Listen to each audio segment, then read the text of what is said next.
Hello everyone, welcome back to my channel. This is the part 2 of how to apply for Design Masters in UK.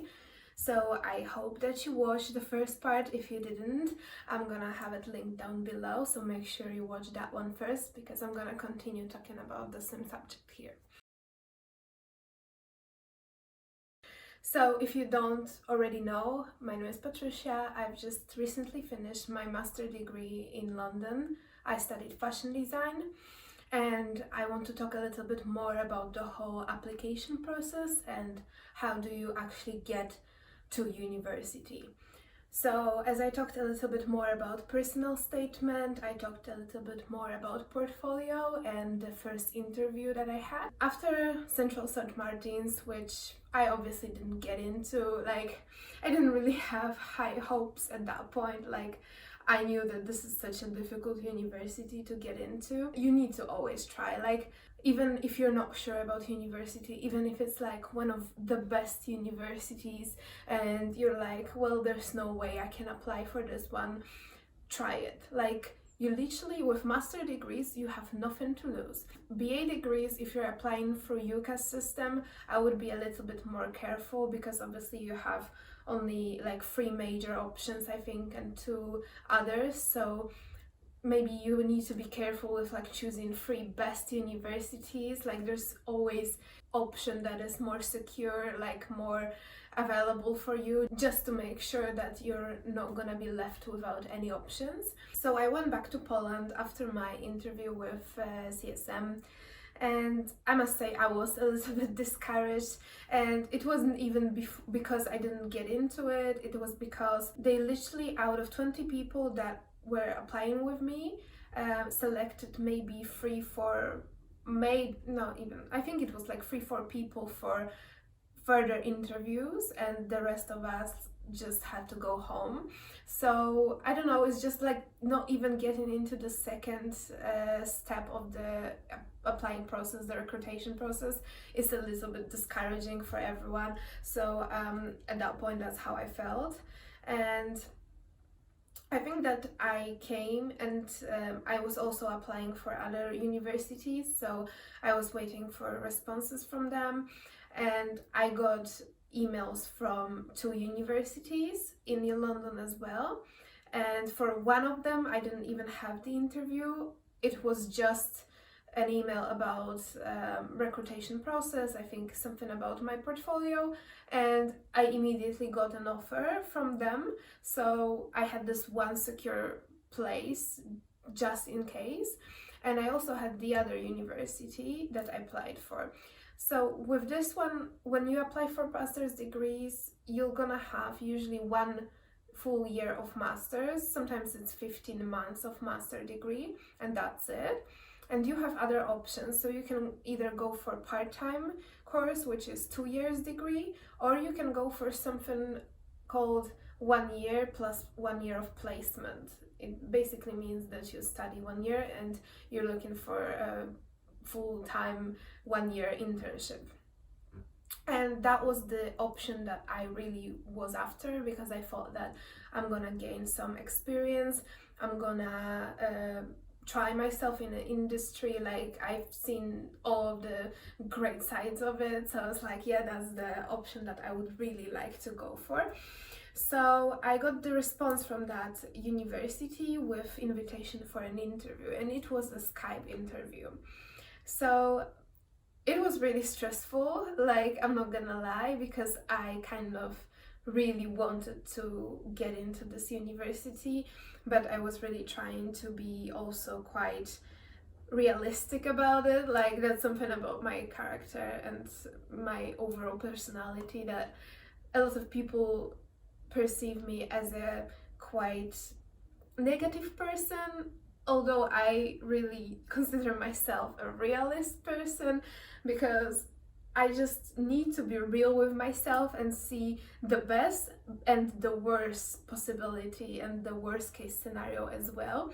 And of course, I'm gonna do everything I can to prevent this from happening, but I feel like in my head, it gives me this sort of sense of peace that I know what is the worst thing that can happen. So in that case, I also knew that I need to find another solution. And at that time I also applied for Erasmus program to Paris. So I don't remember exactly at what point I got my results regarding Paris, but I also got in. So that was something that made me happy because I knew that, okay, like if I'm not gonna get into this master degree in London, at least I'm going for 6 months in Paris. So I like this idea as well. So I had this interview for this other university, and if you remember from my first part of this video, I said that my first version of portfolio was absolutely trashy. So I actually sent to this university this awful version of my portfolio.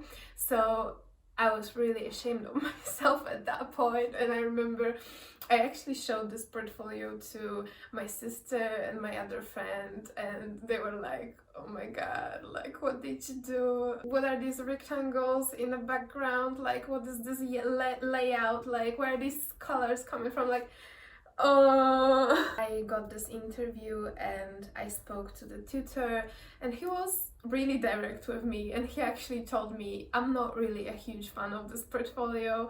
I don't really like this layout, but I don't know if it's something that came from you or is it something that you were taught, but tell me a little bit more about these works, these designs that you've done, the projects. So I think that it was actually really nice because I got to explain a little bit about my whole ideas. Like he didn't just look at this portfolio and judge me, oh my god, it's so terrible, like I'm not taking her, but he actually looked at my work, like my projects, my designs, my drawings, everything. He asked me in the end of the interview if I have any sort of sketchbook or any other like design works that I could send him so he can have a look at this, because this portfolio is not really telling and it's not really showing much. So I had some of that, so I was like, okay, I'm gonna send this to you. During the whole interview I for sure was asked questions like what was the inspiration for this project, why did I choose to do this like that. You may also have questions like what was your favorite project, or how could you explore this idea further, or would you like to continue this project in the future. You may also be asked why are you applying for this course and why are you applying to UK, to London, if you're like from a different country. If it's better to be really motivated and optimistic. I was really stressed during this interview. I was stressed about my English, if I'm gonna understand everything correctly and all the words regarding like sewing, or if he's gonna ask me something about like how did I make this pattern or something. I may not have specific words because I didn't really learn that much. So, you know, like I didn't know how to describe, for example, a garment well, but he didn't really ask me about things like that. So I sent him my sketchbook as he asked, and I was waiting. So I don't know how long did it take him. I think it was about a week, and that's what he said to me, that I'm gonna wait about a week for an answer. And I got an answer with my offer letter. I was really happy. I remember I was in the workshops that day sewing something, and I got this email and I just started to jump. Right, so in my conditional offer letter I obviously had to finish and complete my BA degree, and I had to also pass IELTS exam, and I think my minimum score was 6.5 or 7. I think it was 7 overall and 6.5 minimum of each part, but I might be wrong about that. It might have been 6.5.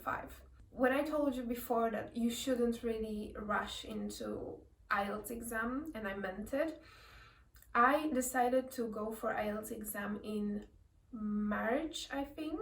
I will tell you why, because I didn't actually know that you can take it after you finish your degree.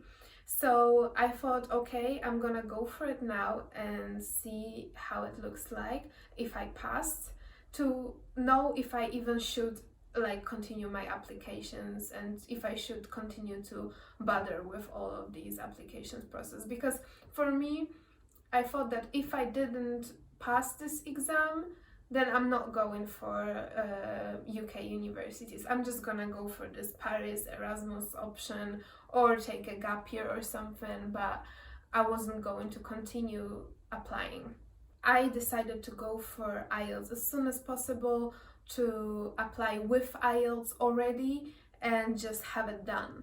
And when I went for IELTS in March, I think it was March or February, I cannot tell 100%. No, I think it was February, and in March I got my results. I knew that I wouldn't want to retake it, even though a lot of people claim to do it at least a couple of times because it can be really difficult. But in my head it was like, this is like my one shot. Like if I don't pass it, that's it. Like if I don't score 6.5, I am not applying for universities. I can tell you a little bit about IELTS exam. So as you already know, I had a few months, I think it was like 6 months course preparing specifically for IELTS that I participated in, and it really did help me a lot. Like I knew that I wouldn't learn that much myself. It's not even about English itself, it's not even about like spoken language or how comfortable you are with language, because I feel like I've always had this courage in me to speak even though I didn't know the language that well. I know that a lot of people can have perfectly great English and great vocabulary, but somehow they have this weird barrier in their head that they cannot overcome and they cannot speak. Like as you can see, I can't be bothered. Like I know I don't speak perfectly, but at the same time so many people don't, and the most important part is that we can communicate, right? It wasn't about my language itself, it was more about vocabulary, like kind of scientific, like higher level type of vocabulary. Because in IELTS exam you have 4 modules. It's writing, reading, speaking and listening. And for each of them, like there are different rules. Speaking is usually the separate part that you need to come in a separate day, and the other 3 are on the same day. You have, I think, 1.5 hours for each of them, and you take them at like one place in this big hall with other people, and that's how it looks like. You pay something around £160. Like it's not a really cheap exam, unfortunately, and the certificate only lasts for 2 years, so that's a bit dramatic for me, because like when you pay that much, I think it would be nice to have it for a longer time. But anyways, you have charts, like you have some sort of statistic, poll, or like a chart or graphic, something that you need to summarize. So you basically have some data, you can have a data chart or a table or whatever with some data for you, and you need to tell as much as you can about what you see and summarize the information. So it can either be the numbers increased or took off, or like whatever, like decreased, fell down, blah blah blah blah. I don't even remember these vocabulary, but I remember that I had to really fluctuate it. Like I really had to learn these specific words that I wasn't using. And I assume that people who study things like economy, maths, marketing, maybe even like law, they actually use these kind of words way more often and they are familiar with them. But me and my fashion course, well, not really, because we didn't do things like that. So for me it was the whole new thing I needed to learn for this exam specifically. That's why I don't really think this is a really good way of proving your English knowledge, because yes, okay, you have to learn all of these like specific vocabulary for describing statistics or whatever, but at the same time I'm going to study fashion. So for me personally, it's more important to know how to describe a garment or a pattern cutting, you know, like how to sew something rather than how to describe the chart, but whatever. Then you have essays, and you have different types of essays. Like it can be for and against essay, when you are actually giving different arguments on different times, or sometimes it is an opinion essay. Like you can have different topics that you're gonna have to write about, and it's also important to know specific phrases that are nice and they sound great in these kind of essays, because it needs to be on a certain level. It cannot be just like writing a message to someone on Messenger. So I think with listening, the problem is the time as well, because you don't have a time to make yourself familiar with the questions most of the time. You have like 1 minute, and let's say you have the task for like 2 pages, and in each like task you have ABCD answers.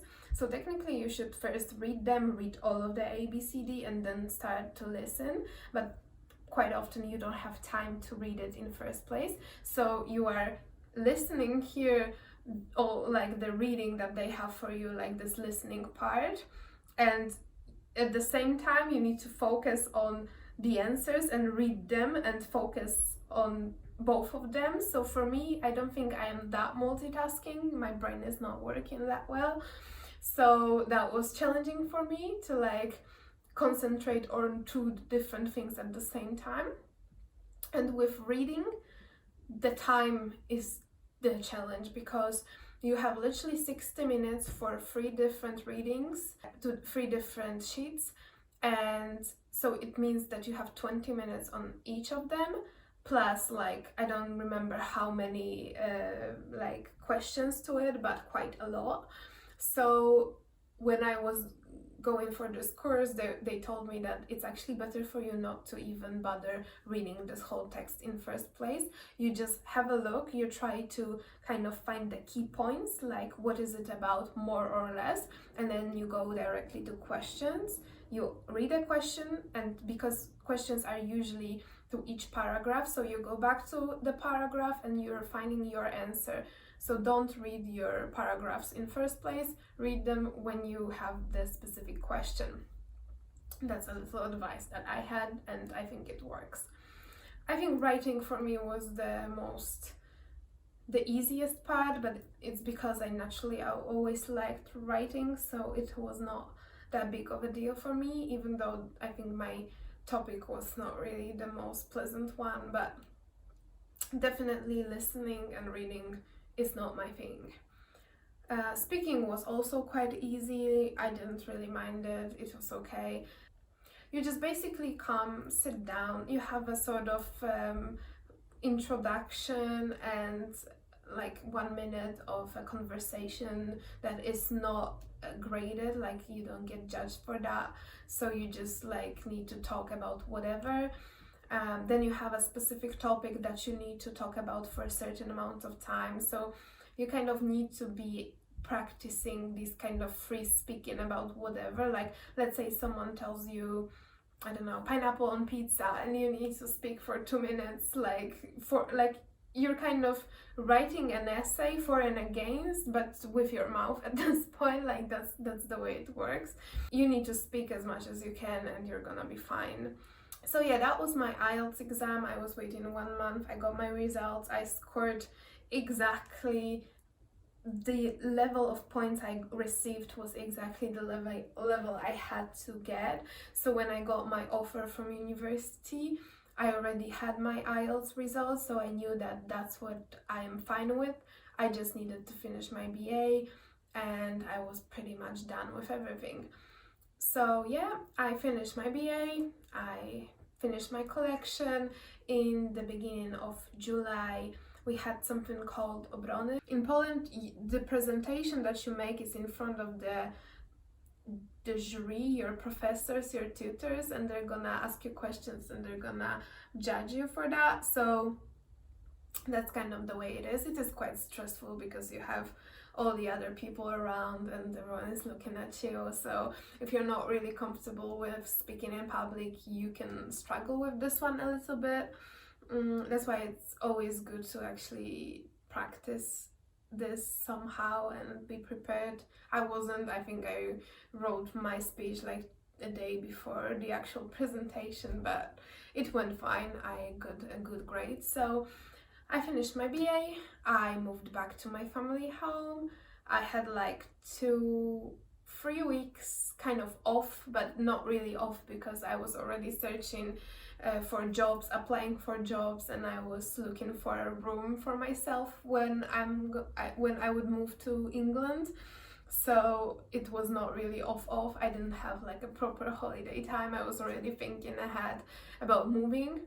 I think at that point it still didn't really get to me that I'm moving to London. Like, of course I was talking about it, and of course I really wanted to do this, and I was planning on to move for such a long time, but you know, until you actually do it, it doesn't really get into your head.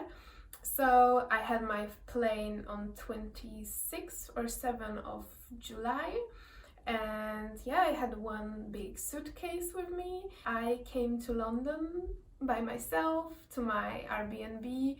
That was just a sofa in somebody's living room because it was 17 pounds per night. I couldn't afford, I was a really broke person at that time. I couldn't afford anything better than this, and I had to find a room. That would be everything. I'm gonna tell you more about coming here, my first days, my first weeks, my first job and my room, and I'm gonna also give you some personal advices on how to search for rooms and what to pay attention to. I hope I'm gonna see you on my next video. I also hope that you enjoyed this one. If you have any questions, please feel free to message me and ask me. And I really hope you enjoyed it. If you did, please subscribe to my channel, and I hopefully see you on my next one. Bye bye.